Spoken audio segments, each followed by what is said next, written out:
Everybody. I'm really excited to be here today to share a great discussion with Charles and Ryan here about the new book that they have written called The Rent to Own Revolution.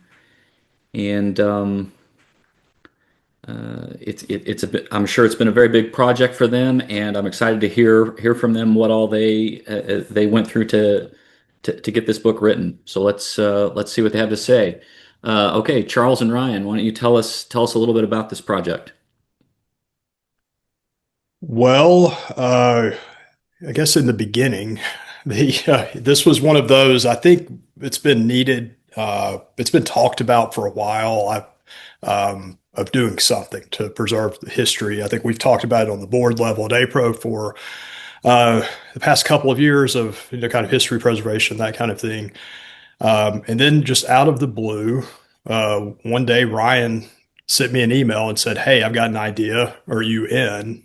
And uh, I was enthusiastic about it immediately, and I responded back, "Let's do it." And here we are. So I think Ryan, you had a pretty good rationale, I think, that convinced me of why not only preserving the history, doing what we were trying to do and talking about doing on the APRO side, but why that we needed to do it today or yesterday, even when we started last July. Yeah, I mean, a lot of this for me is when understanding kind of where I think the future of search is going and where I think the future of AI is going and how that's going to impact us. And as an industry, we don't have a great history of telling the story, or at least telling the story in a way in which people want to read it. So a lot of what we wanted to accomplish in this initial book is let's at least start to get the outline of number one, here's the history, here's what's happened. And then from a legal standpoint, what are the things that matter? What are the topics that we want to talk about? What are the things that when a regulator is asking a question in a year, 2 years, 3 years, how do we make sure that what we are talking about in our story is the one that is reflected? Because what we noticed very early on was as you were starting to search the industry, or starting to search Google about rent to own, the results that we were getting were just bad. They were bad. They were sometimes studies that were just not accurate, not factual, not true. Data sources that weren't true. And for us, this was a conversation about how do we start to own our own story? How do we make sure that when somebody's asking a question about rent to own, or the AI tools are asking questions about rent to own, that we are the ones providing the answers? Because if we're not putting that out, or we're not making that content publicly available, we're not going to be part of the consideration in 6 months to a year. So that's the core of it. And secondarily, I mean, we're starting to lose a lot of the oral tradition. I think that's part of it. There's a lot of stories that have been passed down, or that haven't been passed down, or at least haven't been documented. So a lot of this book is about how do we start to at least get those stories. And Pete's been a big part of that as well. That's part of the whole point of the Legend series, is how do we start to get those stories out? How do we get the stories out from the generation or two generations before us?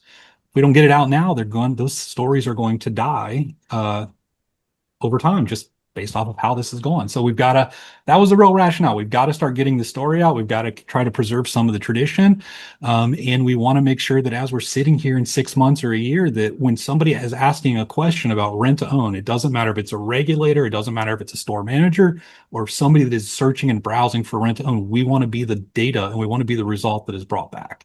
So that was the real kind of idea behind it. And then the moment I brought that to Charles, the light went off in his head and he just ran with it. So he got stuck with the short end of the stick here. He did a lot of the legal research, a lot of the writing here. But I think we're in a spot now where we have a good story. We have the very well documented the legal process, how it works, where it works, what laws matter and what doesn't matter. That's where we're at today. So there's that. First of all, that's great. There's a lot to unpack there on what both of you are talking about related to this book, and I wonder if we could just get into that a little bit more, really from both the history side. I think everybody would understand and agree that the importance of just putting a marker down of this is what happened in our industry. But I wonder, first of all, Charles, if you could talk about how that helps us from an advocacy standpoint, uh, you know, trumpet the good things that Rent Own does and has done. And then also, Ryan, you're getting into something that that is just moving at light speed, which is the change in our world from a technology standpoint regarding how we find information out using AI-based sources now, which is completely different than what is quickly becoming a dinosaur of the old Google search. So could you both sort of talk a little bit about that?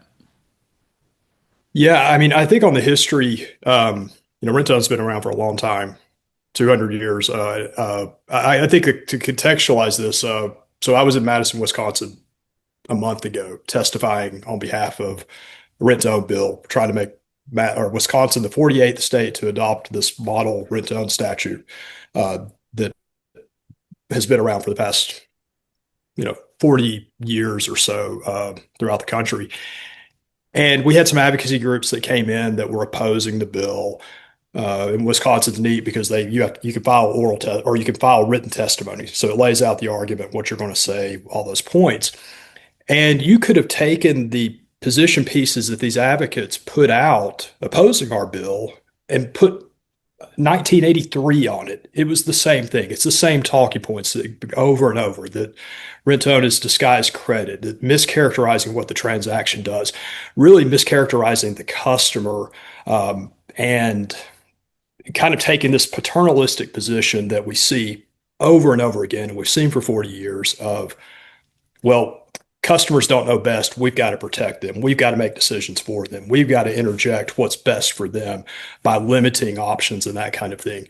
And so we keep seeing this. And then we get characterized, even like we're dealing with something in New York, where we're almost being characterized as something new. So really kind of a combination of those two things. In New York, we're being classified in with some other brand new products that have been around for 5 years, 10 years.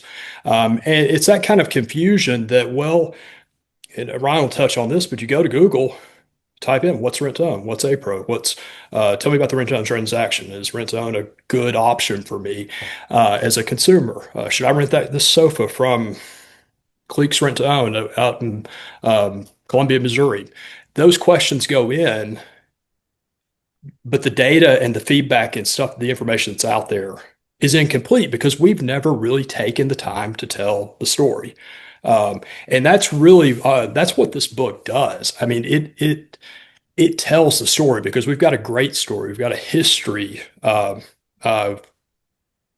back really 250 years to Victorian England with the pianos and hire purchase agreements, and how that was transitioned over to the US in the form of the Singer sewing machines, and how the rent to own has continued to evolve over the course of that 200-year history to what's your big product right now, Michael? I think I know the answer. What's your biggest product right now? Gaming computers. Yeah. All right. Singer sewing machines, pianos. Then we go into really TVs. Then we bring in Trib Group, and then furniture explodes into this industry. Just the evolution of it's such a cool story. And I think the one thing that really, there's a saying like the best day to plant a tree is 20 years ago. The second best day to plant a tree is today.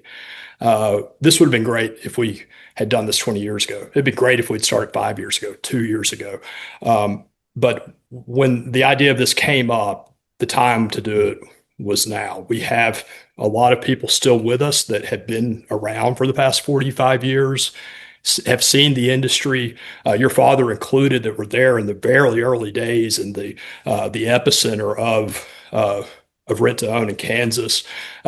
These we were able to kind of at least get started, preserve a lot of those stories, tell those stories, preserve them through Pete's with the Legend series that we partnered with Pete. That was one thing that helped Ryan and I tremendously, because we were able to focus on research, focus on our writing, while Pete's over there doing a lot of the heavy lifting and doing the interviews.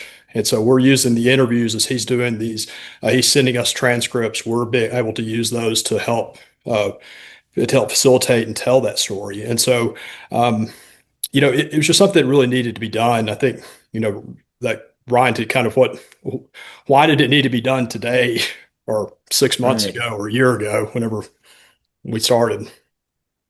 Yeah, I mean, we're just in a weird spot, and we're in an interesting spot where the way in which people are going to discover information has already changed. I think everyone that's here would agree they're at least using it in some capacity right now. Whether they're doing a search on Google and they're getting an AI result, or they're using a Chat GPT or a Gemini or whatever tool you're using, the tool is almost irrelevant. What matters is and this, I say this from a marketing standpoint across the board. If you're not getting your story out and you're not telling the world who you are, and often that has to be in a written fashion. If you're not doing those things, you can't possibly be part of the results. So AI is able to crawl and understand who you are, but if you don't have that data available, you're not in the results. So I think that's really the core of all of this, at least from my standpoint, is you've got to get the story out, you got to get the narrative out, and it almost doesn't matter so much what the narrative is. It's just you have to get it out, you have to get your story, you have to get your message. Without those things, you're not part of the data. And I think that's the biggest part of this. And it's not as if these things weren't being done before. They just weren't being done in a fashion that was usable. And I think that's the key to all of it is we've got to start. And this is part one. Like this is something APRO as an industry or the RTO as an industry is going to have to continue to do as we move forward. It's a continuation. You've got to get the story out. You've got to get the message out because if you don't control that story, somebody else is going to control it for you and on your behalf. And that's really the key to this. So we've set the baseline foundation for this. And the hope is as we continue over the next years that other people kind of pick up the mantle, or APRO does it in some regards of we got to keep getting this story out. We have to keep owning the narrative. If we don't, we're not going to be part of the results.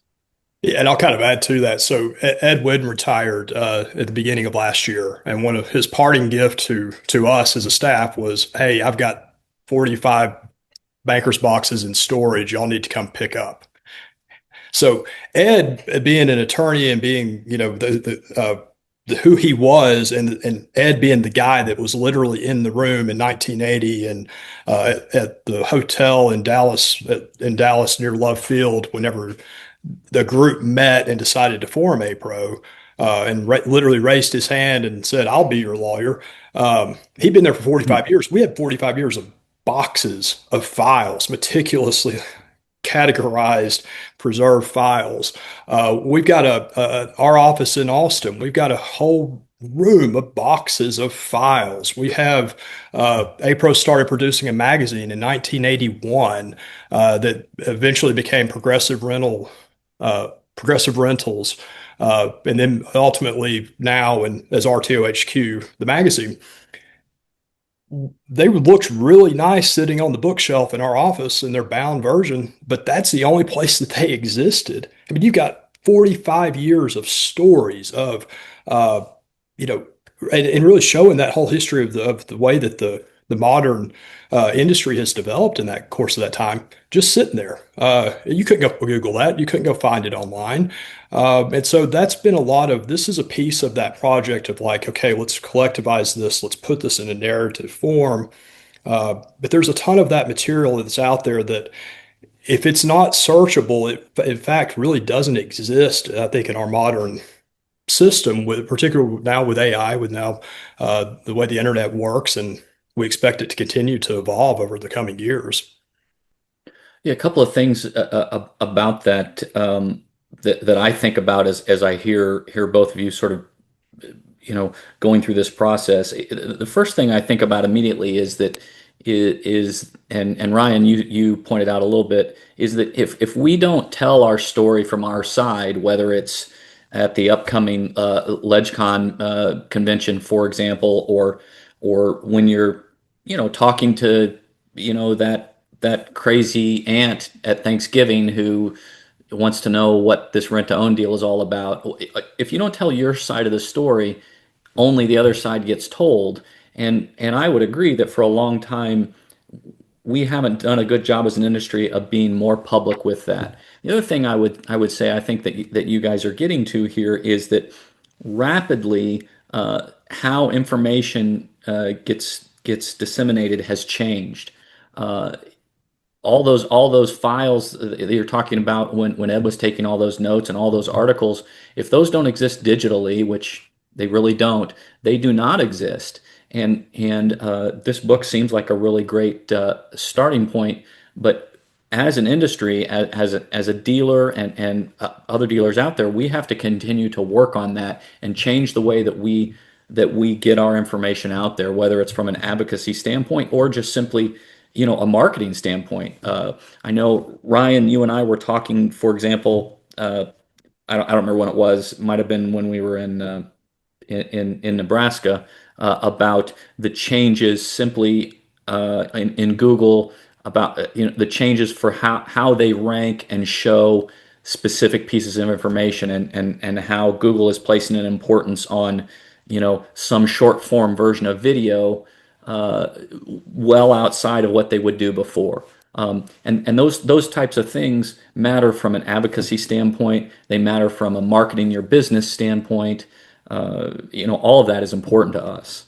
Um, I wonder a little bit, and both of you have alluded to Pete. You're talking about Pete and the RTO Show podcast, which is a really really good source of information.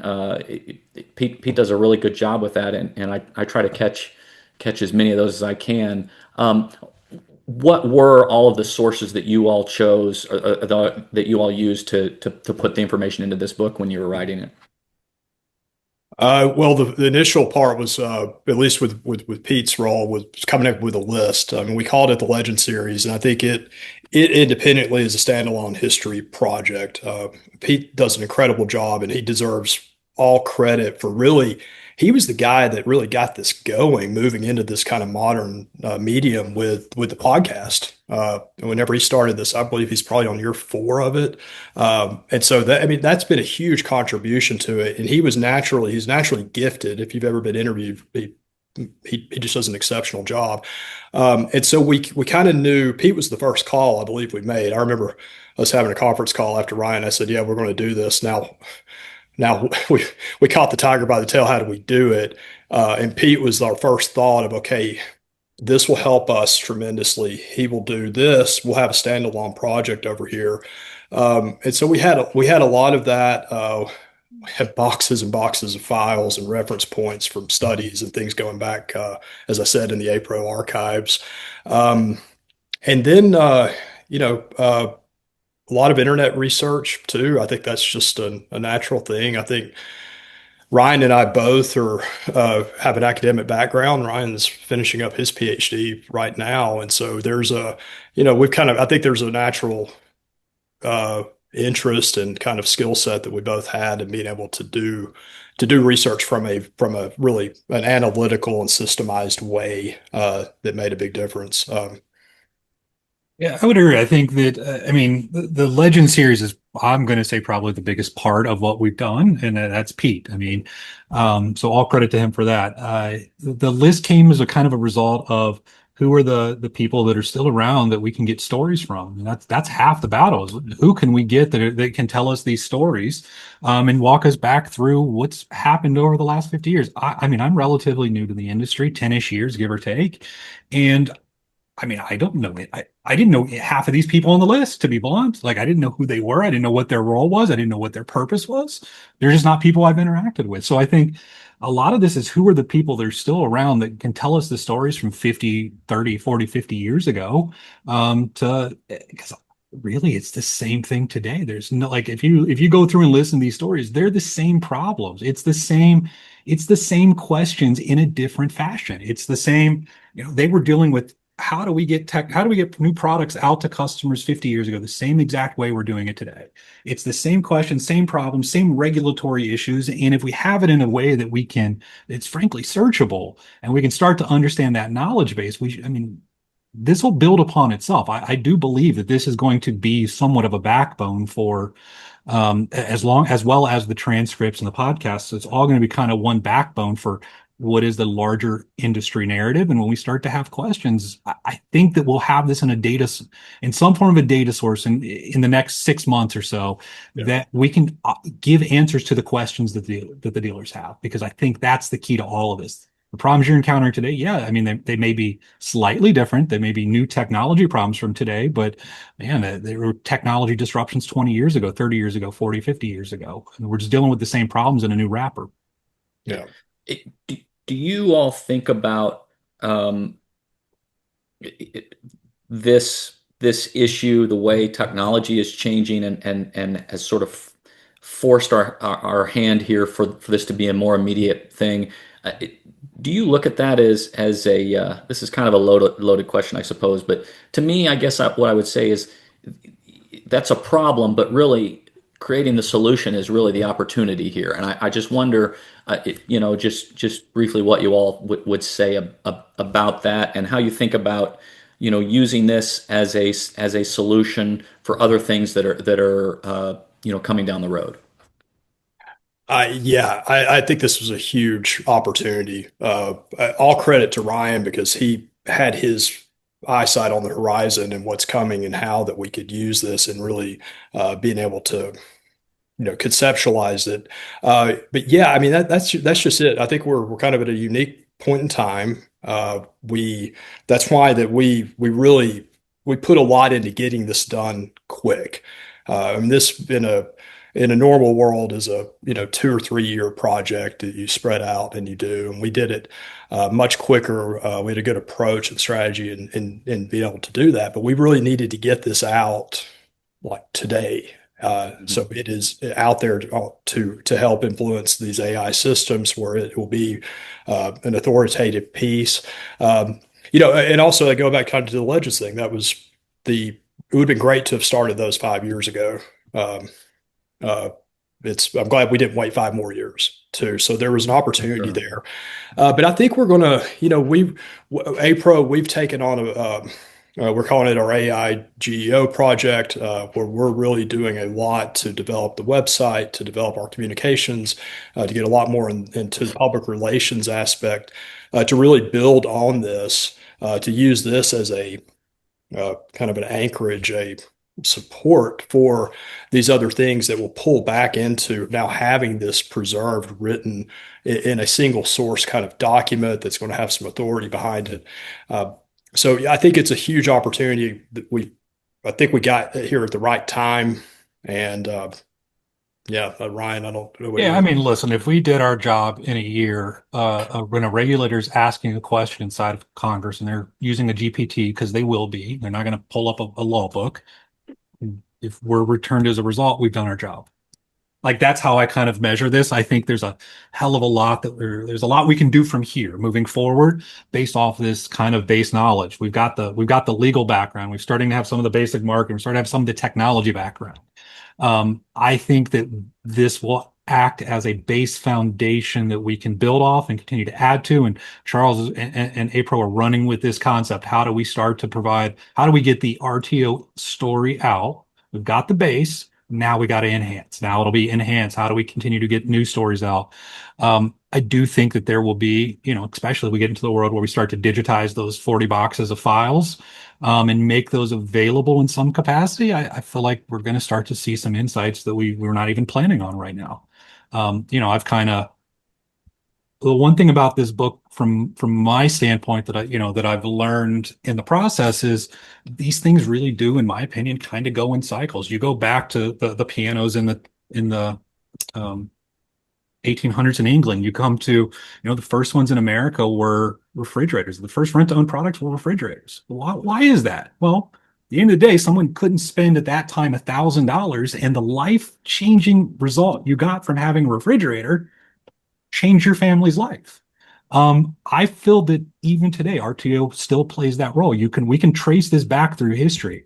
It is this, how does RTO play the role of facilitating, let's call them technology or cultural changes, to the people that don't have access to them? We go from refrigerators, we go from there to radios, which allowed you to have mass communication for the first time, to washing machines. I missed that one. Washing machines to radios, to TVs, to furniture, to computers, VCRs, in the 70s and 80s. We could go through this, and then desktop computers, laptop computers, phones in the early 2000s, gaming systems in the 2010s, gaming in late 2020s. You're starting to see gaming systems Why is that? Well, it's because we play this role of facilitating these technology and cultural transfers to people that don't have access to them. That's the bread and butter of what rent to own is. That's when we see the big boosts from a dealer standpoint. That's when we see the big economic boost is when these new technology products come out, that it's our role to facilitate that out to the rest of society. And then it's the in-between times that, you survive on it. It's when those new technology products come out that RTO really thrives. And how do we help distribute those products?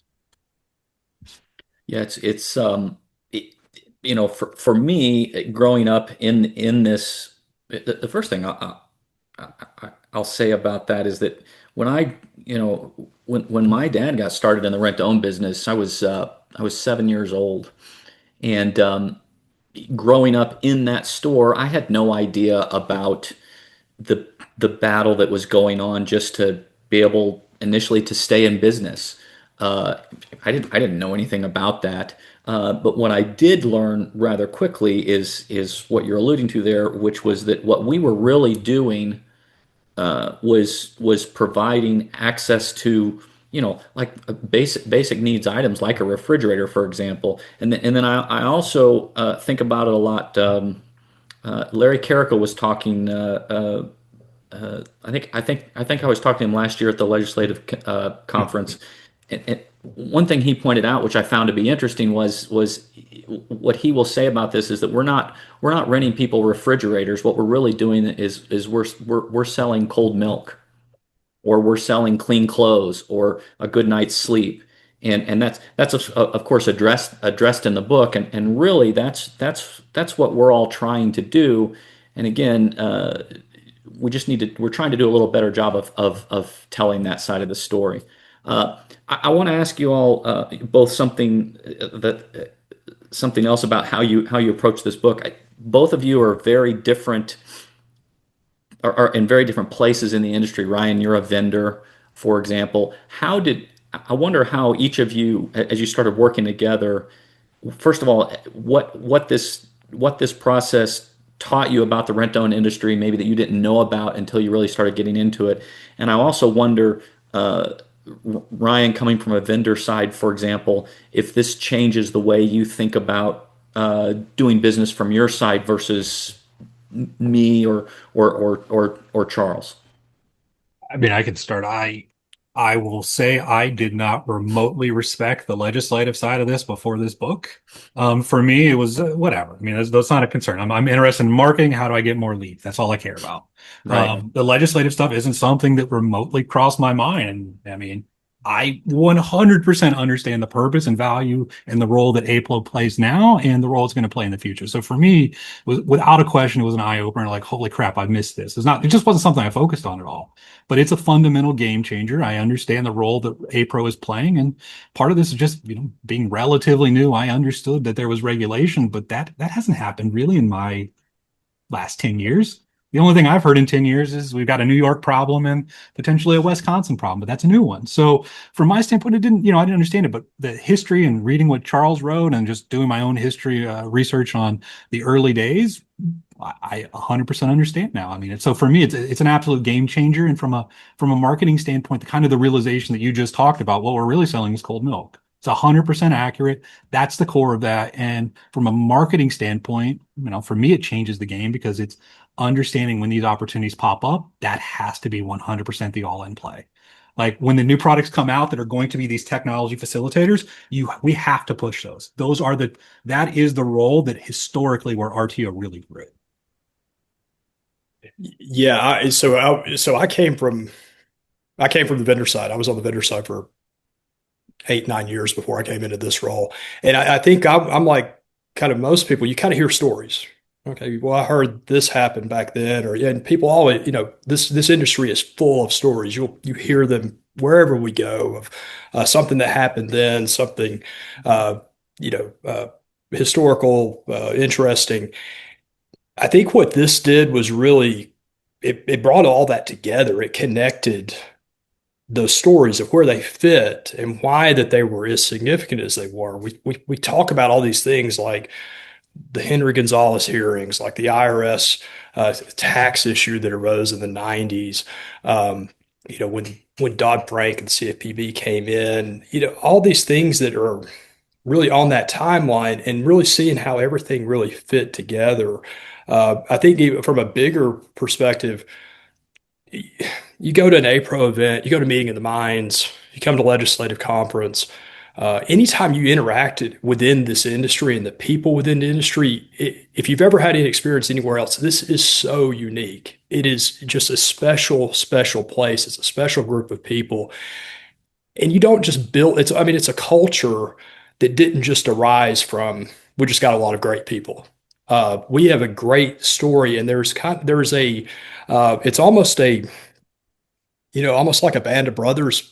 You've been in the trenches with people, and our founders, our leadership that are still involved, that have really helped shape the framework that we have here with APRO, with Trib, with everything else that this they were there together, and that is why that we have this just incredible culture at these meetings and in this industry, and why so many people are willing to jump on a webinar and talk about leadership and share their stories, and why that we have such a great education sessions at these meetings of people that are genuinely out there trying to help and like, hey, use my experience to help your business. That's just so that doesn't really happen so much in other industries. It's certainly ones that I've been involved in before. Um, I think this book connects the dots. It tells everyone why we're here and why things stand as, why that we all as being kind of the newer people what we've inherited, and also to a bigger point, what we're responsible for carrying forward. APRO's 45 years as of October last year. We've got a responsibility as leaders now, as historians or storytellers, those things to make sure we're here for 45 years when younger people come in and take this over from us. And so I think it's an exciting thing from that standpoint. And I would also think too, I think with the result of this, one thing, yes, it's got multiple functions. We've preserved the history. We're addressing AI. We're trying to establish this narrative. But I think a big takeaway from this should be, and I hope, is like a real sense of pride of being a part of this, of being a part of something so much bigger with such a unique, just storied history of what it did. And I think that's if this thing delivers anything, that would be the greatest thing that anyone could take away from this is like, wow, I like being a part of this. I want to make a career out of doing this. I want to get involved, be a part of this going forward. I really just have a couple of more questions, and Charles, you just sort of led me into the next one. I wonder what you all would say. What would be the if there was one thing that a person in the rent-own industry currently, or a person, and rather a person that knows nothing about our industry, they picked up this book and they sat down, one evening and started at page one and just ripped right through it. What would you want them to take from it? What would be the one takeaway that you would hope hope that they would have from this? I kind of just hit on it. The pride. I mean, of being a part of something. I mean, Sure. that's what I'm starting to get animated right now because that's. I mean, I having kind of really gotten into the weeds on this, you feel it, Hmm. and that. I mean, my dream would be that your new employee and every other dealer out there that their Sure. employees get a copy of this book or maybe an annotated one. This is pretty thick. We may cut this thing down to a Cliff Note version for that. But yeah, you get that, and your new person comes in and they say, "Wow, I'm a part. I may be in this store in Kansas, but I'm a part of something with a great history that really helps people, and it's been an important part of helping people for a long time, and will be as we go forward if we're doing our work and keeping it going." So that would be the big thing I would say. Hmm. I would say for me from the outside, it is understanding the cultural and societal role that RTO plays. I mean, that's the biggest thing. And I think that there's a lot of negative stigma about it, but it's a silly argument. And I'm hoping that the book changes that. I made my wife read it because she had to edit some of it, and she's like, "Holy crap, I didn't realize that at all." Yeah, I think that exact same thing as I've read through it. It's first of all, it's a really neat a really neat history of what went on, years and years and years ago. But that's exactly it for me as I get through it is first of all, Charles, you make a great point for a new person coming into our industry, a new employee. This is to me, this is in some way, shape, or form must read, so that they can really understand where we've come from. But you guys have done a really good job of outlining what our industry is really about, and taking the stigma that you talk about, Ryan, head on, which I think in the past I feel like maybe we've been a little bit too apprehensive about. I think we need to be a little bit more forceful and a little bit more out there. But that's just me. Okay, some of the business side of this. Where can everybody get a copy of this book? I understand it's already a bestseller on at least one of the sites. What are you doing as far as proceeds from this book? Talk a little bit about how all that works and where we can find it. Well, I know everyone's dying to get it. So if you really can't wait until Meeting of the Minds, you can go to Amazon. It's available. It's number one new release under the commerce section. There you go. I'm Still glad. today, we got a couple days of that. So I think the one thing that's important now, if you can wait, we will be giving signed copies to people when we get to Meeting of the Minds out in Vegas here in 2 weeks' time, I guess. Yeah, No, not very 2 weeks. long. So if you can wait, we'll have a copy for you. Come by and see us. The APRO booth and the Wow Brands booth were conveniently put right beside each other over, I think, 10, I don't know, 101, 102, something like that. Uh, Proceeds why I think this is really important. Just want to communicate this. Any proceeds, like if you go to Amazon, you're going to pay a fee or a part that's going to have a royalty built into it. Anything that we get from this in terms of royalties will go to the APRO charitable foundation and to the scholarship fund. Ryan Great. and I didn't write this for, it's nice to be a number one best-selling author. We didn't do it for the riches and glamour and fame. This was a good outcome and good way that we thought we could also give back for that. Because honestly, this has been the industry has supported this. The APRO board has supported this. This has been an endeavor, and that was a way that that money could stay inside the industry and go to scholarships. Sure. It's a really big project. Like I said, I'm really excited about it. I'm really impressed with it. I see also that somebody from APRO shared the link to the book on Amazon right now. So everybody go out and get your copy, and you can get your Christmas shopping done. All right.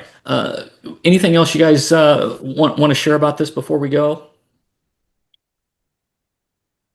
I would just say, look, I mean, this was it was a project, but it was a real for me, and with my role, it was a real privilege to be able to dig into this. I mean, it's a unique opportunity. There was a vacuum that I think we kind of talked about that we're really trying to fill with it, and kind of getting to put all these pieces together was that was a really cool experience. And Ryan had the vision for it, and we made it happen. So exciting time, I think, right now uh, for APRO, for rent to own, for the industry with this, and a lot of things we've got coming over the coming months. And so it's just great to be a part of it. Listen, I think this is a great start, and we've got the history. We've got it well documented. The podcast is a very large part of that, but it doesn't change the fact that we still got to get our story out on a daily, weekly, monthly, yearly basis. I mean, I think it's a lot of the role that APRO is going to play, and a lot of the role that every dealer is going to have to play as part of this. You've got to get your own stories out.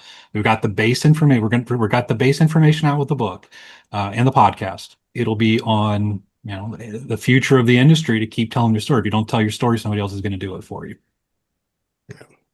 Great. Well, it was really great talking with both of you about this today. I would also point out, looks like Pete dropped in the chat that the podcast that you all did with Pete about this is coming out on the 23rd, which is next week.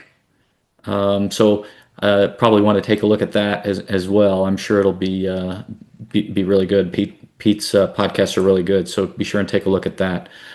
Really appreciate you guys' time and talking with us about this today, and also I really appreciate. I know this was a lot of work. And I've seen it already. You guys did a really good job. It was a really worthwhile project, and I really appreciate you all grabbing a hold of this and taking the time to do it, because I know it was a lot of time and a lot of effort, and the industry will be better off for it. So we certainly appreciate both of you giving your time for that. A couple of housekeeping things here. Got a couple of more webinars coming up. Uh, Charles has a webinar on March 19th, getting more in depth about where we are with AI. Between now and then, AI is probably going to change 14 more times. And then we have a great leap session coming up. Boy, the leap sessions have been really good also. No more ice cream sandwiches. I'm a big ice cream sandwich fan, so I don't know if I like that title, but be sure to make a point to check that out as well. Thanks very much, everybody, for attending. Take a minute to answer the polling questions if you can. It helps us improve the future webinars, and we sure appreciate everybody attending. And go rent some gaming computers. Thanks, everybody. Thanks, guys.